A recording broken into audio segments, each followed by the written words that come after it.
안녕하세요. 세무회계 우영 진우영 세무사입니다.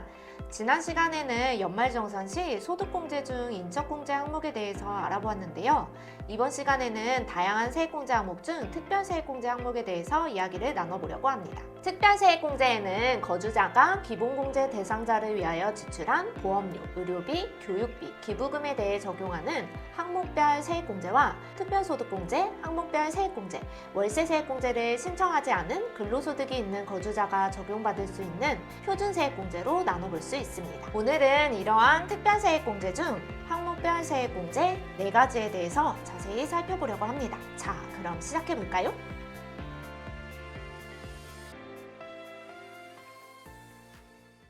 첫 번째, 보험료 세액공제입니다. 근로소득이 있는 거주자는 일반 보장성 보험료와 장애인 전용 보장성 보험료를 지급한 경우 납입액의 12%를 곱한 금액을 세액공제 받을 수 있습니다.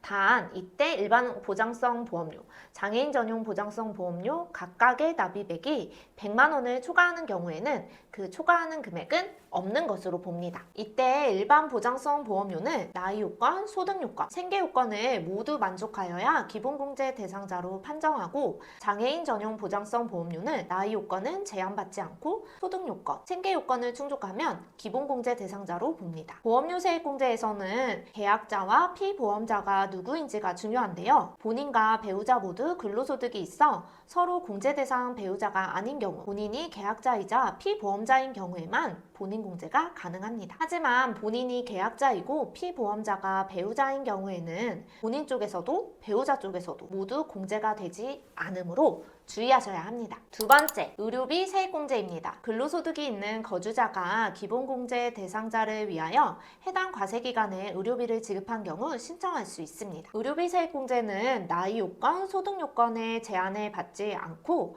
생계 요건을 충족하면 기본공제 대상자로 판정합니다. 즉, 생계를 같이 하는 부양가족임에도 소득 요건, 나이 요건을 갖추지 못해 인적공제를 받지 못하였더라도 의료비 세액공제는 가능합니다. 이때 동일한 부양가족을 타인이 기본공제 대상자로 한 경우 그 부양가족을 위해 지출한 의료비는 공제 불가능합니다. 예를 들어 본인과 배우자 모두 근로소득이 있으면서 자녀를 배우자의 기본공제 대상자로 등록한 경우 본인이 자녀를 위하여 지출한 의료비는 공제받을 수 없습니다. 하지만 예외적으로 소득금액 100만 원을 초과하여 기본공제 받지 못한 배우자를 위해 지출한 의료비는 공제 가능한 점 참고해 주시면 되겠습니다. 또한 지급받은 실손 의료보험금은 당연히 제외됩니다. 의료비 세액공제는 계산상식이 조금 복잡한데요. 참고용으로 간략하게 설명드려 보겠습니다. 우선 의료비 지출액을 1번 난임시술비, 2번 미수가 및 선정성 이상하의 의료비, 3번 본인 65세 이상자, 장애인, 건강보험 산정특례 대상자 의료비, 4번 1에서 3번 외의 공제 대상자의 의료비로 나누어 집계합니다. 의료비는 총 급여액의 3%를 초과하는 금액에 대해서만 공제 대상 의료비 지출액으로 봅니다. 총 급여액의 3%는 4번, 3번, 2번, 1번 순서대로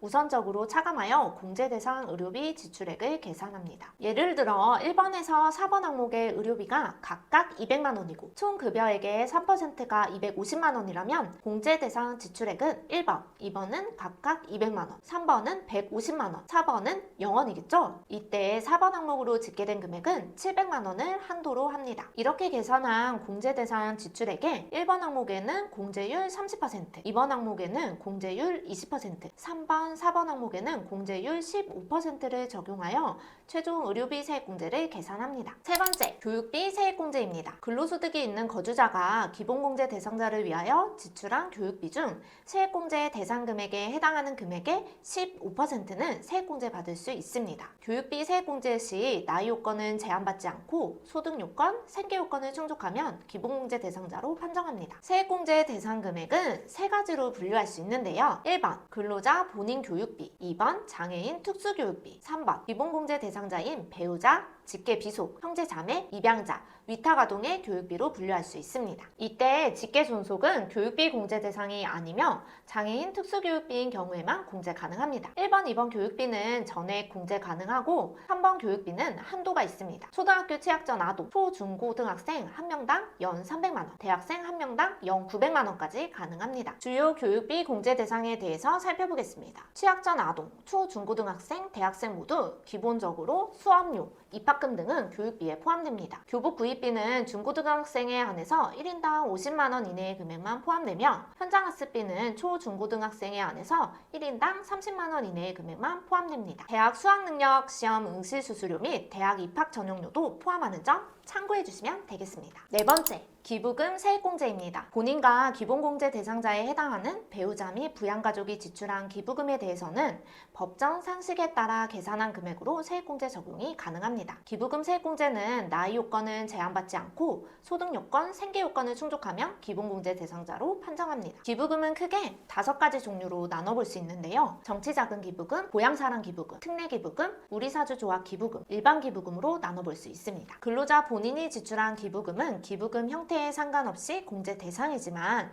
기본공제 대상자인 배우자 및 부양가족이 지출한 기부금은 특례기부금과 일반 기부금만 공제 대상이므로 주의하셔야겠습니다. 오늘은 이렇게 특별세액공제에 대해서 알아보았는데요. 지난번 영상에서도 말씀드린 것처럼 각종 소득공제와 세액공제는 근로자가 잘 챙겨야 소득세 절감이 가능합니다. 해당 요건을 꼼꼼히 살펴보고 증빙을 잘 챙겨주시면 되겠습니다. 소득공제, 세액공제 잘 챙겨서 13월의 월급 꼭 받으시기를 바라겠습니다. 그럼 저는 다음 영상으로 찾아뵙도록 하겠습니다. 다음에 또 만나요. 안녕.